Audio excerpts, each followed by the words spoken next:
I'm going to focus on the science of climate change, and I will start by talking about the evidence that we can see of the climate changing already, why it's changing, what the impacts are of climate change a little bit, and how will climate change in the future. I'm going to draw very heavily on the IPCC report, Working Group 1, which was published in September, and Working Group 2, which was published a few weeks ago. I won't draw it from Working Group 3, that's published on Monday, I think, so you need to look out for that in the media, hopefully. And then I will also talk about what this means for the UK. A number of people have talked about the recent very bad weather that we've had and how that links to climate change. So, is the climate changing? So the first thing we have here is the graph of the carbon dioxide changes, and this is based on ice core records going back 800,000 years. And what you can see there is variations in carbon dioxide in the atmosphere. Now, the carbon dioxide is one of the major greenhouse gases. It acts to trap heat in the atmosphere, and it makes the planet habitable. If we didn't have greenhouse gases in the atmosphere, there would be no life on the planet. So it's a vital part of what's in the atmosphere.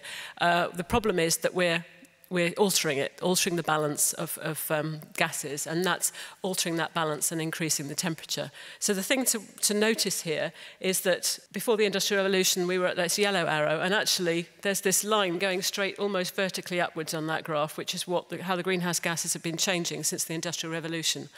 My husband suggested I put these arrows on because when he first saw this graph, he didn't notice that line going straight up because he just thought it was the edge of the graph. So I think it's a really important point that we're way outside the CO2 that we've seen in the last 800,000 years. And that's really the context that we're talking about here. You know, we've changed something on a scale that we've not seen before, you know, on that time scale.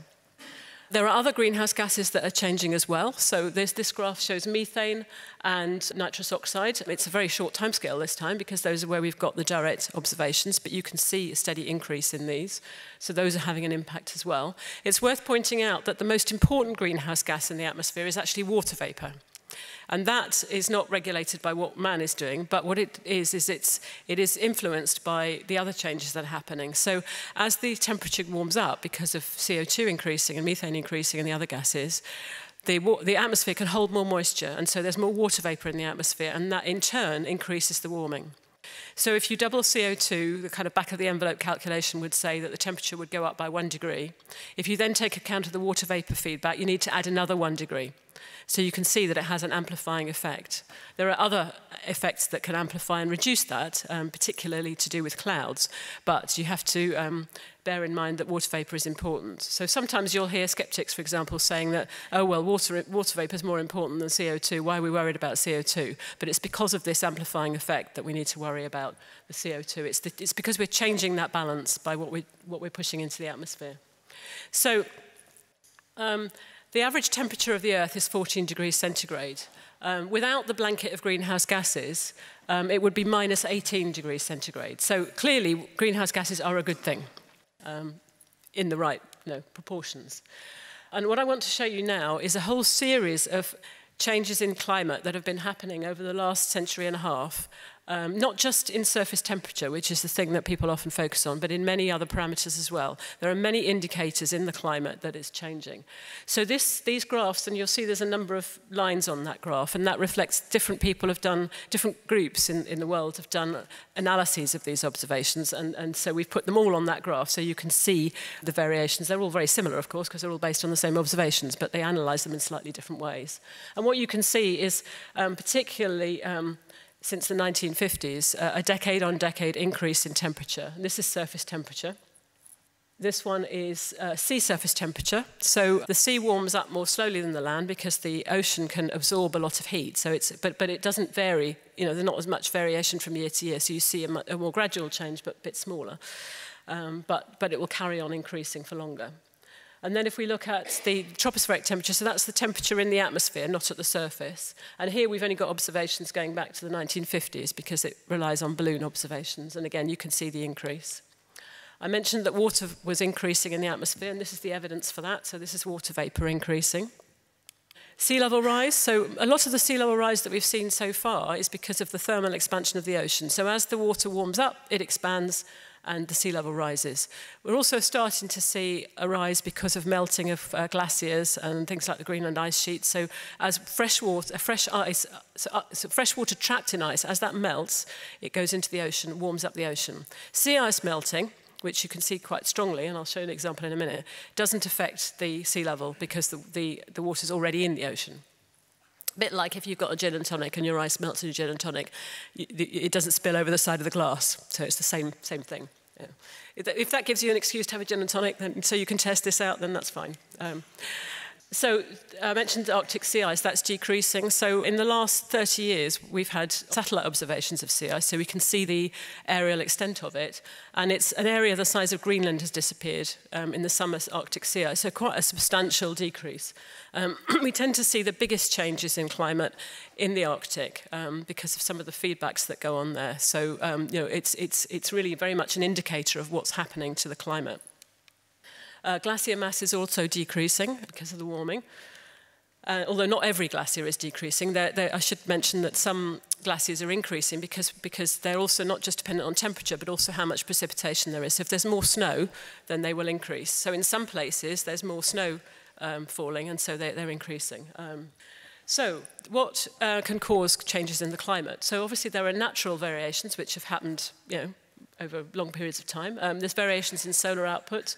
So there's something called the solar cycle, which happens on an 11-year timescale, and you can measure it through the sunspot cycle. And that has an impact. So in recent times, the solar cycle has had an impact. It changes the global average temperature about 0.1, 0.2 degrees. So it's small but measurable compared to the warming that we've seen over the last century. Long-term changes in the Earth's orbit. So some of the changes I showed you earlier are to do with some of these long-term changes when we looked at ice core data. There's natural variations in the weather. So when there's something called El Niño, which affects the tropical Pacific. When that occurs, it has a big impact on things like the fisheries in Peru because it changes the temperature of the ocean in that region. But it also has implications worldwide, and it's actually noticeable in the global average temperature. So the warmest year on record was 1998 because there was a very strong El Niño year. And not because global warming had accelerated, but that was a natural variation. But it's often used as a starting point if you want to demonstrate that the climate is cooling. But obviously it's not relevant. You need to look at the long-term trends, not at an individual year. Volcanic aerosols, so they can cool the climate. Again, Mount Pinatubo erupted in 1992, had a very big impact because it put a lot of dust and particles into the stratosphere because it's in the tropics. And they stayed there for a year or so. And you can, again, see a dip in the temperature of about 0.2 degrees for a couple of years. So they have quite a big impact. Man-made changes, we mentioned the increase in greenhouse gases because of fossil fuels, etc. And then there's also the sulfate aerosols have an impact on climate. So most of that is a cooling of the climate, although there are some things like black carbon which actually warm the climate. This type of pollution often goes hand in hand with CO2 pollution. So when you burn fossil fuels, you generate sulfate aerosols as well. What we've tended to do, certainly in this country, is to clean out the sulfate aerosols from the combustion of fossil fuels because they're very adverse effects on human health, which of course is a good thing because it reduces the impact on human health, but it also means that the warming is increasing because you haven't got this counterbalancing effect. The other aspect you need to bear in mind is land use change, which obviously has been going on for centuries, but that has a big impact on climate. So when people, for example, often talk about the impact of the rainforest in the tropics, that can help to regulate the climate and reduce warming. It can absorb carbon. Equally, there were large areas of forest in Northern Europe and the UK centuries ago, which we don't have now. So that will have had an impact on the climate. So another thing that we need to bear in mind when we look to the future as to how climate will change is actually this interaction between carbon dioxide and temperature. So I've mentioned that if you increase carbon dioxide, you increase the temperature. But actually, if you increase the temperature, you also increase the carbon dioxide. So you get an amplification of the impact of increasing CO2 as that temperature goes up. And this is an illustration of that. So the and the reason for this is that a lot of the CO2 emissions that we're emitting are actually going into the biosphere. They're not all going into the atmosphere, and this is illustrated by this graph. The red line shows the carbon dioxide emissions, and the black line shows the CO2 in the atmosphere. And what you can see is it's much lower than the red line, because plants are actually absorbing a lot of that CO2. Some of it's going into the ocean, which is causing ocean acidification. I should say that as the plants absorb CO2, it actually means they grow better. So for modest amounts of warming and modest amounts of climate change, you actually get some benefit for crops in some regions. So the impact on plants is complex. When you go higher than that, then obviously the heat stress and the water stress actually are the dominant factors. But at low levels, the CO2 can be the dominant factor. But in these years I've highlighted with the arrows, these are particularly warm years. So I mentioned 1998, which is actually the highest one there. That was a very warm year, and you can see that there's more CO2 in the atmosphere. So you can see from this observational evidence that there's a link between the CO2 and the temperature. What happens is, as the temperature goes up, then the plants can't absorb as much CO2, and so that it ends up staying in the atmosphere. So you can see that as we get to higher levels of CO2 in the atmosphere, and warming, then we get this feedback effect. It's called a positive feedback, but it's positive in a scientific sense, not in a impact sense. It's actually negative, of course, in an impact sense, because it's actually having more impact on the climate. So, what are the implications of these changes in climate? A lot of the graphs and things that I show all the time are global average temperature, global average sea level rise. Well, what on earth does that mean in terms of actual impacts on ecosystems and society? So when we look at the impact on society, we have to look at a number of different elements. So we're obviously looking at the climate change, the one at the bottom, the hazards, but we're also looking at the exposure and the vulnerability. So where we live, do we have a lot of people living on coastlines? Well, actually, that seems to be, increasingly you've got a lot of big cities that are on coastlines because it gives you good communications, and that obviously increases vulnerability because you've got sea level rises that has an impact on coastal defences. And then there's also vulnerability, how we live in these places. Now, people always think about the impact on developing countries as being the most severe, but I just like to show this picture, this photograph, which I probably don't need to tell you where it is, but I will tell you where it is. Those are New York taxis. That was during Superstorm Sandy, when New York was very badly affected by this huge storm. And it just illustrates that even the most developed country in the world is very vulnerable to the environment. I have flown this year, which is why I didn't put in fact, I've flown 3 times this year, which was why I didn't put my hand up. But I was in New Orleans earlier on in the year, and they've got fantastic mechanisms for dealing with hurricanes, but they had a bit of ice. We went to -1, and the whole place shut down because they didn't have any means of dealing with ice. So they had National Guard with little trucks and piles of salt that they'd got from some other area, and they were throwing them out with shovels, but it had no effect whatsoever. But it just illustrates that if you're not ready for some extreme weather, actually, you can't deal with it very well.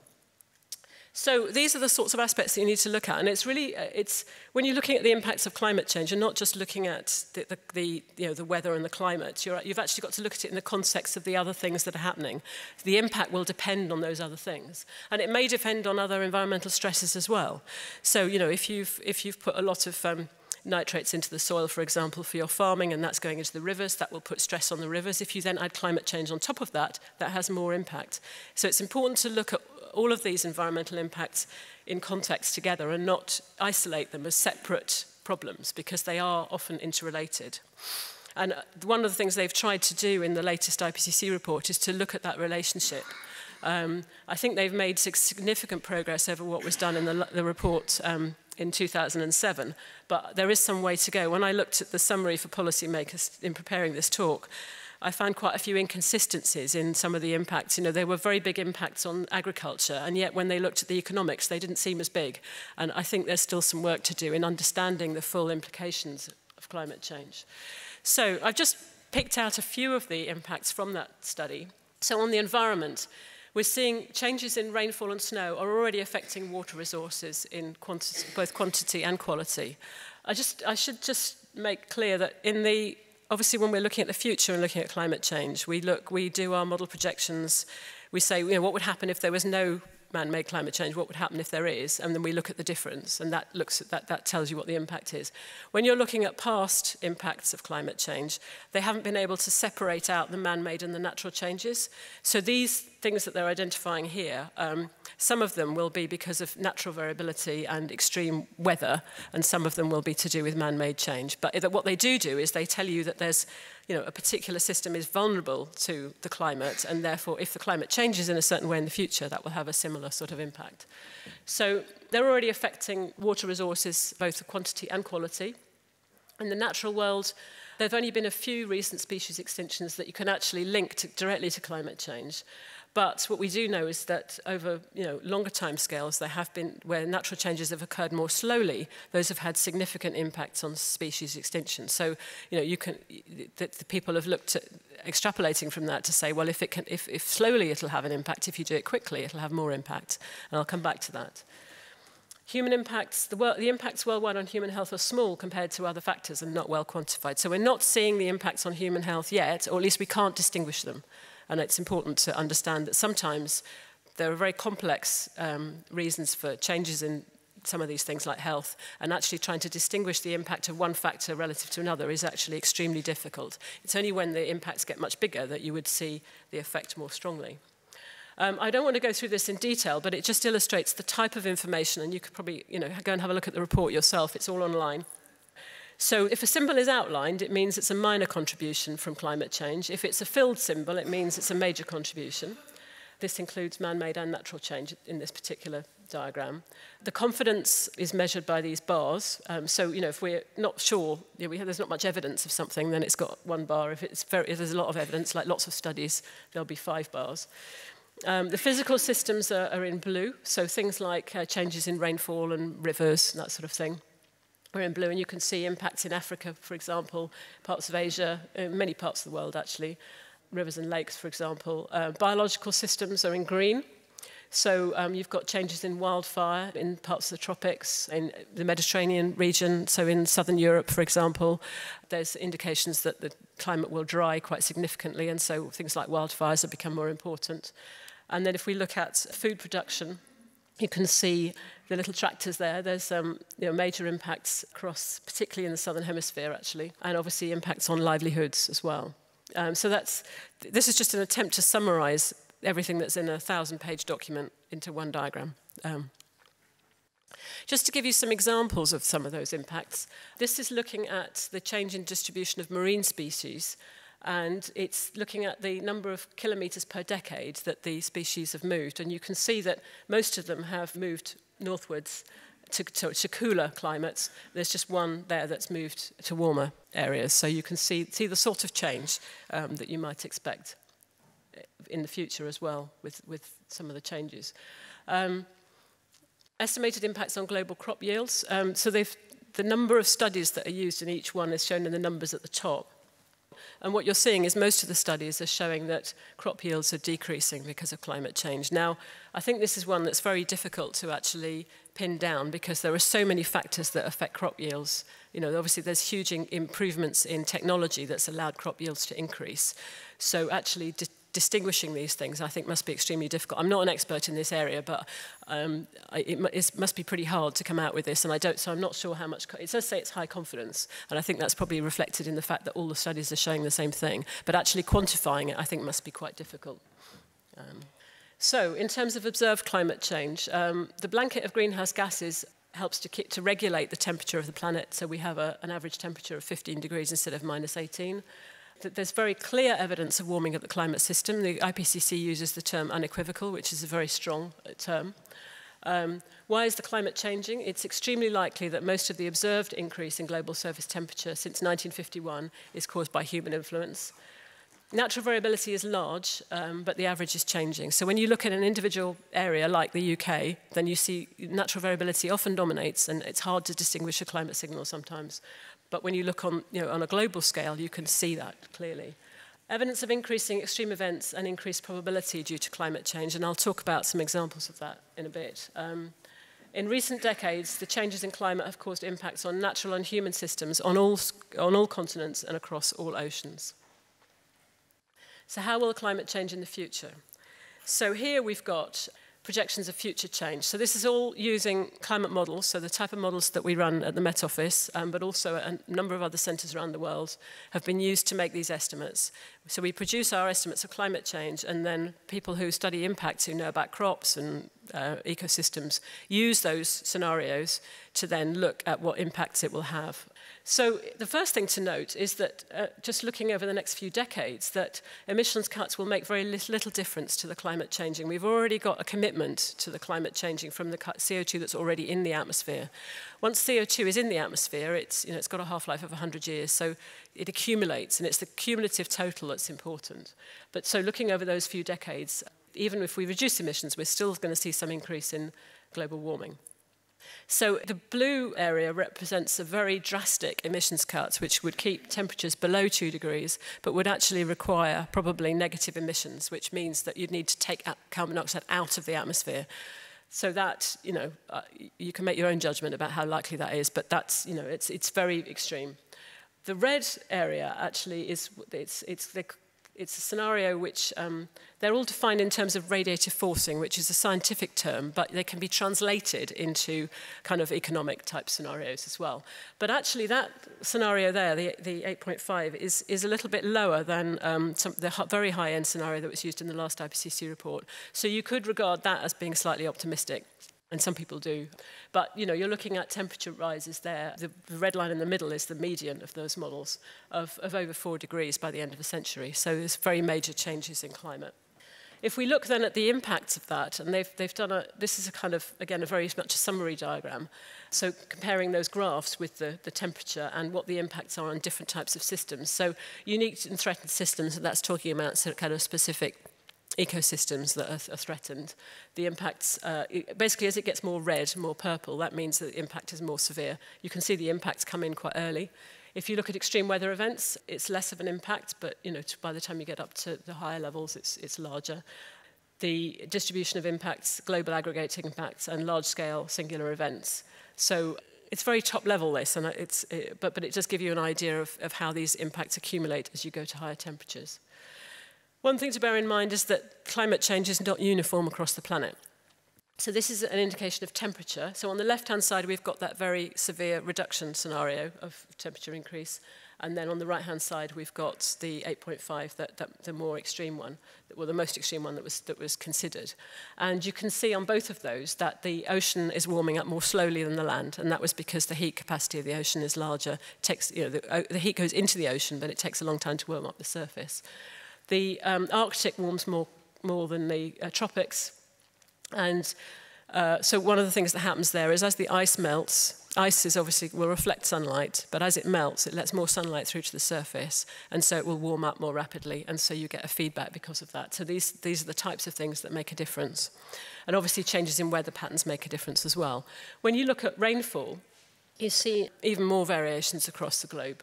So because the rainfall patterns will change, the weather patterns will change.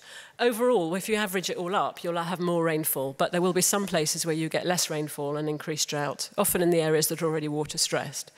So if you look at the Mediterranean region, I mentioned earlier when we were in the context of wildfires that you're actually seeing drying right around the Mediterranean with this yellow area there. So that means that areas that are fairly arid now will actually be more desert-like in the future. So if you think about some of the places that you might have been on holiday in southern Europe, they'll look more like North Africa. So these are quite big changes for those regions.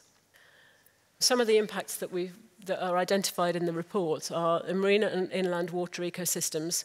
There's high extinction risk from climate change, but also from other factors as well. Risks to health and livelihoods. Obviously, low-lying coastal zones and flood-prone urban areas are at risk, and they will affect people. Heat and air quality, amongst other factors, exacerbate existing and lead to new health problems. So, I mean, we had health problems with air quality last week, if you remember, particularly in London. I was fortunate I was in Devon, and in fact, the air was very clear there at the time. But these sorts of things become more of a problem. If the temperature's higher, then air pollution becomes more of an issue. So, all of these things, so you've got different environmental risks that are coming together to increase the risk. Food security, at low levels of warming, as I mentioned, CO2 can increase crop productivity, but once you get to higher levels, then you get risks right across the board. So things like drought, flooding, and rainfall variations will have an impact. Changes in seasonality of the rainfall, obviously, people will have to adapt to. Infrastructure and critical services, impact of extreme weather. You only have to look at the Dawlish Railway and the destruction of that in February to see that that can have a major impact. Economic and other factors. The economic impacts, the other factors are obviously important as well, population growth, technology, and they can be large compared to climate impacts. I think one of the problems here is that the evidence of climate impacts on economics is poor, and so when I looked those of you that have looked at it may see that the economics numbers seem relatively small compared to the impacts on things like agriculture, and I think there is still this difficulty of actually trying to draw all this information together. And so it's because it's difficult to pin down the information on impacts. It may be that that's underplayed, I don't know. Migration and security, the possibility of increased migration, and obviously you could amplify the drivers of conflict. So if you've got water-stressed regions, obviously if they become more water-stressed, that is an amplifier. So just looking at now the rate of change, can ecosystems actually keep pace with the change in climate change if it happens quickly? So this is looking at the maximum speed with which species can move. Now, obviously, if you're looking at forests, then the speed they can move, I mean, I'm not talking about individual trees, obviously, but woodland, obviously, can only change gradually, and so it can move very slowly, so you can see some of the things there. Some migratory species, obviously, could adapt more quickly, and others, because they're dependent for food on those things, will also be impacted as well. But if you look, then compare that speed of movement of those species with the speed of movement, of the kind of temperature bars, if you like, because of the warming. So when you look at the RCP 2.6, which was that very strong mitigation scenario where you got very little warming, less than 2 degrees, obviously they won't need to move very far, and that's the line at the bottom. If you look at the more extreme scenario in flat regions, for example, then you're looking at them having to move 70 kilometres per decade just to keep up with the global warming. So in order to stay static and keep up with global warming, they'd have to move 70 kilometres per decade. Now, if you think about all the other factors that are going to affect those species, like the fact that you've got perhaps a great big city in the way, or various other things, or other species there that perhaps don't need to move so quickly. The whole balance of those ecosystems will change because some things will need to change more quickly than others. And so that's just an indication, I think, of the sorts of things that you need to consider in understanding the impacts of climate change. Sea level rise, so this is now looking at the global average sea level rise, and there's less difference between the different scenarios here, and that's because the ocean is taking longer to respond, and so you will see that the impact of the different scenarios later, because I mentioned that the ocean warms up more slowly than the land, so that's why there's kind of delay. So we're already obviously sea levels already started to rise, and it's very likely that in the future it will be faster than it has been. And this just illustrates those changes. And I should say, if you're looking at the impact of sea level rise, then you also need to look at the impacts of things like storm surges and severe extreme events. So the Dawlish Railway example that I gave, that wasn't sea level rise, it was a very severe storm, a number of very severe storms. But if the numbers of storms change, or the nature of them change, the nature of storm surge changes, that will have an impact as well. So you have to look at both of those. Looking at crop yields. So this is based on a number of studies, and it's looking at the percentage of studies that show increased crop yields and decreases in crop yields. So the blue bars there show increases in crop yield, and the yellow ones show decreases in crop yield. And what you can see is as you go forward in time and the climate change has more impact, you see more of the yellow bars and the blue bars, so you've got more decreases in crop yield. But there are some increases. So this comes back to this point that there are some winners and losers. But as you get to higher levels of climate change, there are very few winners, mostly losers. So, but you can, if you change the crops that you grow and you are able to develop new crops, of course you can adapt to some of these things. And these are some of the challenges. Obviously there's a big, you need to reduce the carbon dioxide emissions, but we also need to think about ways of adapting to the change that is going to happen anyway. The impacts on extreme weather, this is looking at changes that have occurred since 1950 and the contribution to those, so changes that we've already seen. So we're already seeing fewer cold days and nights, we're already seeing more hot days and nights, already seeing increases in heat waves, increases in heavy precipitation. We're less sure about changes in drought and changes in tropical cyclone activity. These are all things that we will expect to see more of in the future, and this is just showing you what evidence we've seen from the past data. So the ones at the top are more likely than the ones at the bottom. And these are just a summary, really, of the sorts of impacts that we're talking about, but also some of the adaptation measures that we're talking about. So the top lines show some of the impacts we've got. This was some severe storms a few years ago, Superstorm Sandy, which I mentioned, very cold winter in 2010. I should say that just because you've got global warming doesn't mean you're not going to get cold winters, which I think people got a bit lulled into a sense of false security. We had a number of years where we had warm, kind of mild, but wet winters, and then we got 2 very cold winters, and that's perfectly possible in the future. It may even be that part of the reason for those cold winters was to do with decreases in sea ice in the Arctic, and if that's the case, then we might see a few more of these sort of cold winters before we actually see it getting warmer. So you can actually I suppose it's this idea of climate chaos, really, that you're seeing more extremes. And some of those extremes could actually be counter to that kind of global picture that you've got of it warming, that you actually see some of these cold events as well. The examples at the bottom are really about how we adapt to climate change. So the one on the left shows a house built on stilts, which you see a lot in the tropics, but less so in the UK, and there's an example, because obviously that's in a flood-prone region. The London Thames Barrier, which obviously they're looking at what needs to be done to enhance and replace that as it isn't being used more. And here we have a storm shelter in Bangladesh, which obviously is important in terms of the way that they respond to the big typhoons that they get in that region. One of the major aspects of adaptation for these typhoons, of course, is actually weather forecasting. We're able now to forecast the strength and landfall of typhoons and hurricanes much better, and so people can actually move out the way much more easily than they have been in the past, and that's made vast savings in human life because of that. If you look at the report, you can see lots of detail. I won't go into that, but if you want to know the detail, then do look at the IPCC report. So what about the UK? I mentioned the recent winter, and I put these slides together because I was giving a talk in the southwest, actually, but these are pretty major impacts that happened this year. The Dawlish Railway basically was destroyed. I think it looked worse than that, actually, before it got better. And then the Somerset Levels, of course, were flooded. I actually went on the train across the Somerset Levels when it looked like that. It was a weird experience. Most winters, you get flooding of the Somerset Levels, and you can still see where the fields are. I was on this train, and basically we were going on a train through the middle of a lake, and because the train's on an embankment, it was above the level. But I mean, literally, the water must have been that far below the train. It was quite an odd experience, and you could see waves going across it. It was very striking. So I was going to say a little bit about these extremes of weather. So if you imagine you've got some kind of distribution of temperature or storminess or whatever, and then as you increase temperature, everything, so this is temperature in this case, so the temperature basically all shifts across to the right. Good, I'm glad that worked. And you can see that just even if you shift the curve and you don't change its shape, you're going to get more hot extremes of temperature. Now, it's quite possible that the shape will change as well, but this is just a very simple example of how, just a change in the average can tell you something about changes in extremes. This is the exceptional rainfall in southern England that was associated with those photographs that I showed you. For England, it was 172% of the average winter rainfall.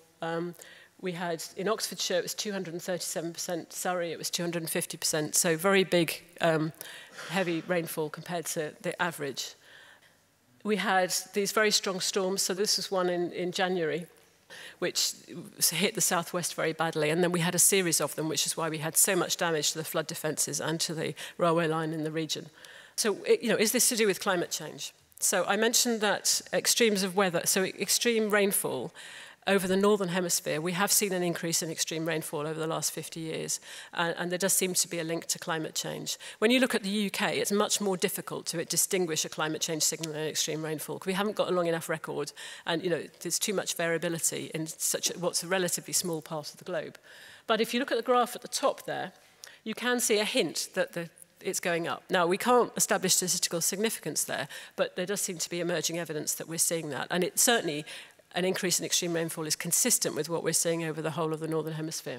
The other thing we did was we've looked at the flooding in 2000, and we've shown that the flooding of that type is twice as likely as it would have been before the Industrial Revolution because of the increased water in the atmosphere. So what we're seeing is that, in an event where you get an extreme event, it's more likely to be wetter than it would have been before. So even though the actual weather is very similar, there's more rainfall. So you're more likely to get flooding, you're more likely to get problems. And that's the kind of thing that we can say from climate change. There is another more speculative aspect of this, which is that because as the atmosphere warms up, it warms more quickly in the pole than it does in the equator. So the temperature gradient between the equator and the pole is decreasing. And the suggestion is that as that decreases, the jet stream, which brings our weather across the Atlantic, is perhaps getting stuck in different places more often. So it's getting stuck in one place. So in the years where we had very cold weather, it was stuck, giving us very cold weather. In this year, it was stuck, bringing all this rainfall, which normally would have gone to Scotland and Iceland, but came to us. It was coming across the south of England. And so if that's the case, then of course that does mean we will get these periods where we get a lot of rainfall for a long time and then a lot of cold weather for a long time, which of course has major implications. We can't demonstrate that that's happening, but there are indications that that may be the case. So in terms of looking at what might happen in the future, we're moving more into a risk-based approach for looking at this, because we can't give you a definitive answer, what's the weather going to, what's the climate going to look like in the future. We can only give a range of possible outcomes. And this is one way of looking at that. So we're looking at the central estimate in the middle, so if you like the most likely outcome, and then a kind of unlikely at one end and unlikely at the other end. So we're looking for rainfall in the summer in the UK of a decrease in rainfall on average, but at one extreme, quite a big decrease in rainfall, and the other extreme, quite a small increase in rainfall. If we look at our previous studies, we only had one possible future, and in fact, we overemphasized the decrease in rainfall. So we're seeing a decreased rainfall, but we're not quite sure how much it will decrease. That's essentially the message. But we can quantify that kind of uncertainty and give... but one thing we should bear in mind, so here we've got the kind of 30-year running averages which are used to generate that. Looks like nice smooth graphs, the rainfall's decreasing. But when you look at the individual years, you see lots of variation. So it comes back to my point about having a cold winter and then a wet winter. There's still going to be a lot of variation. It doesn't mean that variation is going to go away. In fact, it could make it increase, but that's kind of hidden in there. On sea level rise, so this is looking at the impacts of sea level rise. We used this in a study to help the Environment Agency to look at what they might do to replace flood defences on the East Coast, and particularly for the Thames estuary. So the one on the left-hand side is the central estimate to that kind of most likely outcome. And we're looking at the impact of sea level rise and storm surge. Now, the models that we were using for this was done a few years ago now, we weren't able to give a definitive answer as to how storm surges would change. As you remember, I talked about the jet stream moving around and what the storms would do, and we didn't really fully understand it yet. If all the storms come across the UK much more like they did this winter, we're going to have a lot more problem with storm surge. So we're going to have a lot more of these surges like we had this year and the storm damage, and that will have a big impact. But because we didn't know what the answer to that question was, the one on the left-hand side includes no change in storm surge, just sea level rise. And so you're seeing changes of around 50, 60 centimetres in sea level rise, which is what you'd have to adapt to. On the right-hand side, we've said, well, okay, the Environment Agency wanted to know what was the worst-case scenario. So there we've assumed the storm surge would change by 70 centimetres, so we've assumed an increase. And we've also said, because that's plausible, we've also said, well, if things like the Greenland ice sheet actually started to break up and chunks of it were breaking off, what impact could that have? And we were able to give an upper limit then on what the damage could be from that. And we're talking there about a 2-metre sea level rise. That's the worst case. When we did that work in 2002, there wasn't as much science evidence, and so we had to say, well, it could possibly be 4 metres. So by understanding the science, we've been able to narrow that range down and actually say, well, it isn't as bad as it could, as we thought it might have been. So there, you're talking about 2.7 metres. Now, you wouldn't base your flood defence spending on the one on the right because it's got no probability attached to it. It's plausible, but we think it's very unlikely. But what you would do is say, well, and this is what they've done, is to say, well, okay, if that did happen, what would we need? And then we can say, well, this is something we need to park as an option for future. And then in 10 or 20 years' time, when the science is better, we'll be able to assess it again. But in the meantime, we need to make sure we adapt to the one on the left, and we're not ruling out what we might need to do for the one on the right. So this is an example of the kind of thing that you need to do in terms of planning for adaptation.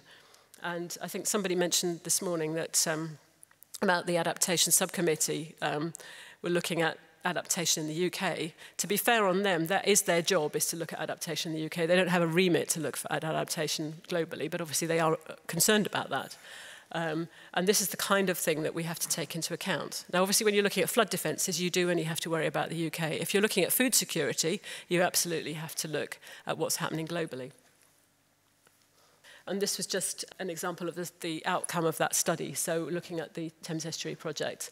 So we were looking at a likely change of 20 to 80 centimetres in sea level with 2 metres possible and with a possibility of a 0.7 metre storm surge. I can leave this one up, actually. This is an example of how we used climate change impacts to look at the impact on infrastructure assets. And this happens to be energy, which, of course, is highly relevant. So the energy industry recognised, as well as having to decrease their emissions, because obviously they're a major factor in this, they also recognise that their infrastructure is vulnerable to the weather and climate. And so what they wanted to do is look at that vulnerability of climate change, often actually helping industries to understand their own vulnerability to climate change helps them to take it seriously from the point of view of mitigation as well. So I think it has a dual purpose. And this uses the same type of approach that IPCC has used of looking, basically the more red it is, the more the impact is. And it's looking at the impact on coastal infrastructure, wind, transformers. So, I mean, it's fairly obvious if there's quite a lot of power stations next to coastlines, particularly nuclear power stations, because they use seawater for cooling. If you build it on a coastline and it's too low lying, you're obviously going to be at risk of sea level rise. And in fact, there are already examples of that. If you've got transformers, then they're actually very heat sensitive. So if the temperature changes, they'll be dependent on temperature. Cables that run underground are dependent on the temperature of the ground, because the temperature of the ground doesn't vary that much. But if you change it because of climate change, then you do get a variation. So we work very closely with climate scientists, and the technology experts work closely together to actually to produce this sort of diagram. There are some things that we didn't understand at the time. So wind, we didn't know enough about how winds would change, so that's grey. So that just basically means we don't know. So this is just an example of the kind of way that things that you can look at to understand how you need to adapt to climate change, in addition to looking at... so this is an example of something positive that you can do, I guess. And I'll stop there and ask for some questions.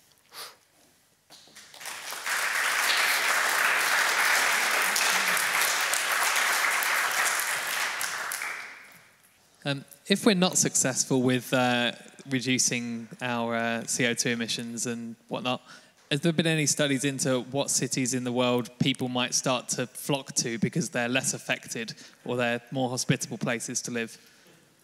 Well, I think it has been suggested that the UK would be quite a hospitable place to live.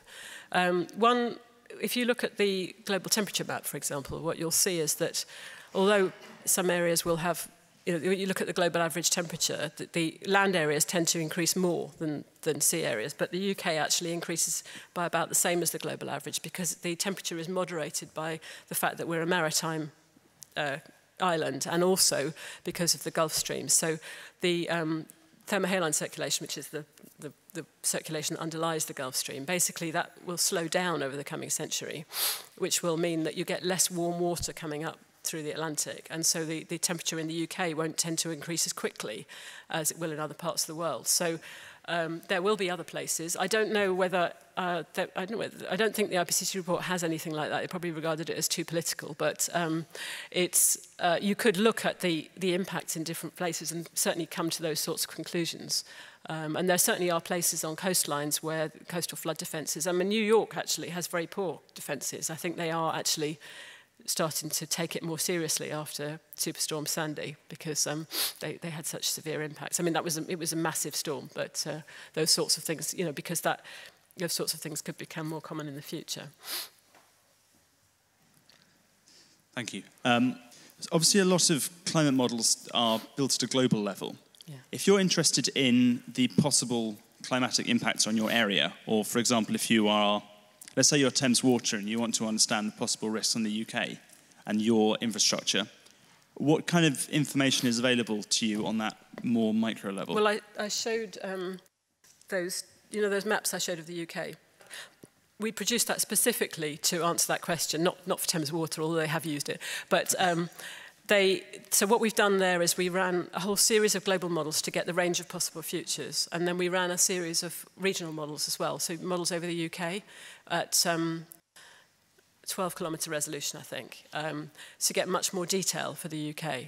Now, obviously, it's always work in progress because we're always improving our climate models, but that is an attempt to get much more detail in terms of how the climate will change. I mean, I feel at this stage it's more about helping people to think about the problem and actually start to to do some analysis with those numbers because we give them numbers, but actually to start to look at where the vulnerabilities lie and understand first of all, what your vulnerability to weather and climate is already, and then also what it might be in the future. So more looking at it in a scenario context, and then as we improve the predictions and get better examples, for example, are there going to be more storms in the future?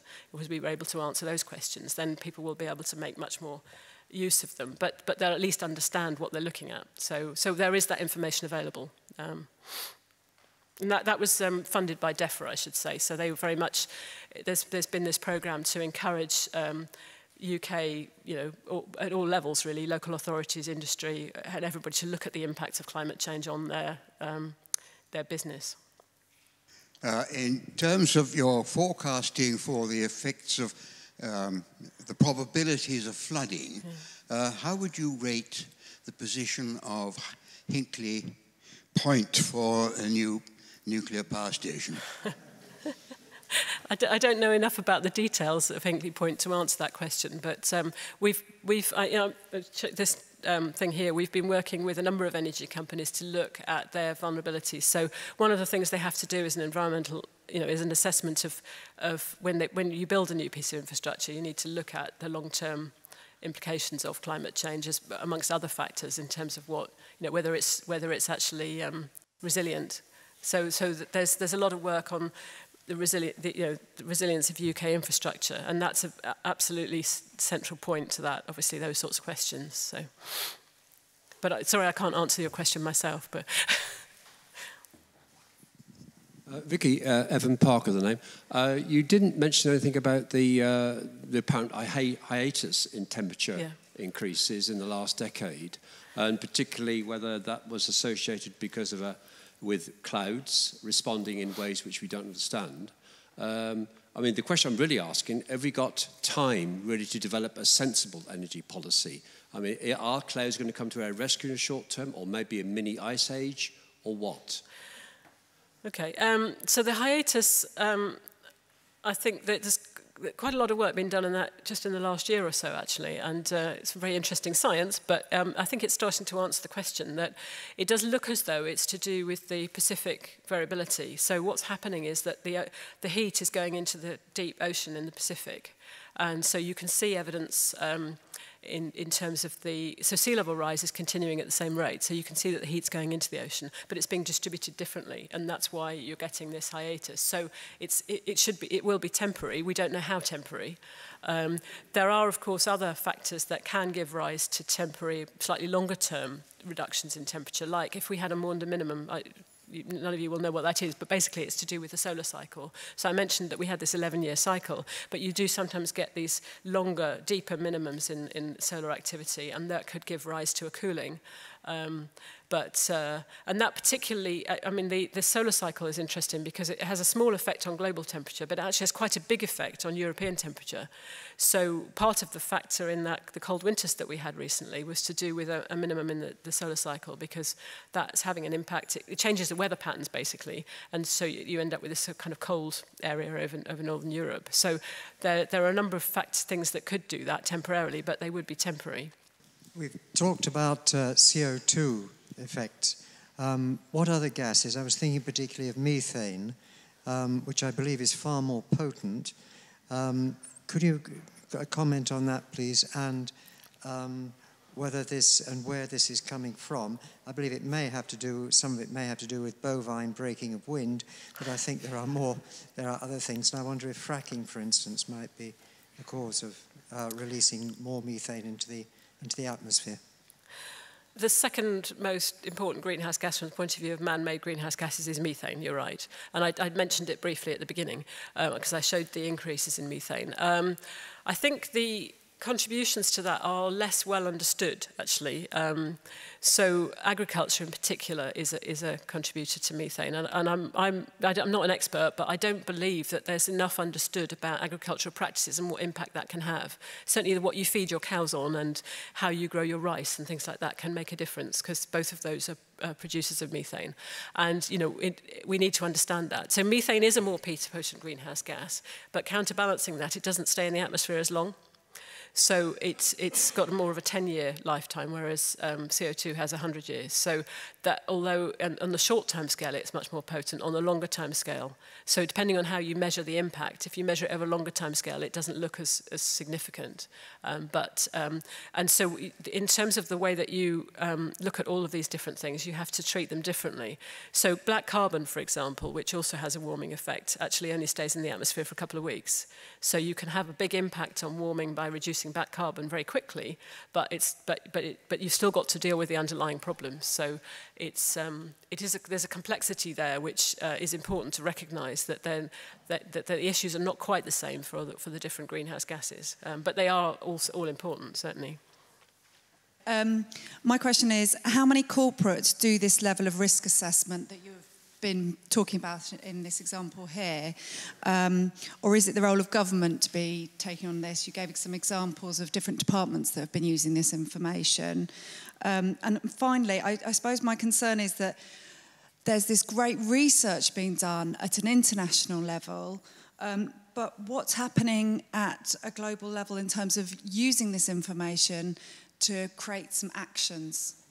Okay, so in terms of so I mentioned about the UK climate projections, which were paid for by DEFRA, done by us. They're freely available to anybody to use. And they, you know, obviously DEFRA, the Environment Agency, run the programme now to disseminate the information. You're very much trying to encourage people to use it to make these sorts of decisions. In fact, some industries actually are regulated to do that. So the water industry have to provide a 25-year plan, which I think they're doing there, because we've talked to some of them, the 25-year plan at the moment, about, you know, their resilience, and they have to incorporate climate change, so they use the projections for that. So there are some sectors which are more using it, and a lot of the people, like the energy sector, the water sector, they know that they're dependent on weather, and so they're much, because they use weather information all the time, and so they were much more likely to pick this up more quickly. I think it's very patchy in terms of what other corporates are doing, but I just went to see the Chartered Institute of Management Accountants, which I hadn't heard of before, who actually are kind of, they're in big companies. They manage the way that companies develop, and the institute are looking at developing their sustainability program to encourage their senior executives to take these sorts of things into account more. And in fact, they've just invited me to give a talk at their next training session in October. So I think there are people within these sorts of organisations that are trying to do that. The CBI, for example, have done quite a bit of work. So they're trying to raise awareness amongst corporates to do these things. So partly around adaptation, partly around mitigation. But the more you raise awareness around your own vulnerability to climate change, the more actually it makes people think, wait a minute, we need to reduce our emissions as well. So those things help. It's probably slower than many of us would like, but they are helping. On an international scale, of course, that's the purpose of IPCC, is to raise that information. And the thing that IPCC does is it gives a level playing field, because everybody signs up to it. It does mean some of the statements can be a bit bland because everybody's signed up to it, but it does mean that we're all starting in terms of evidence from the same place, which is an important first step. So, yeah. Thank you very much. It's okay.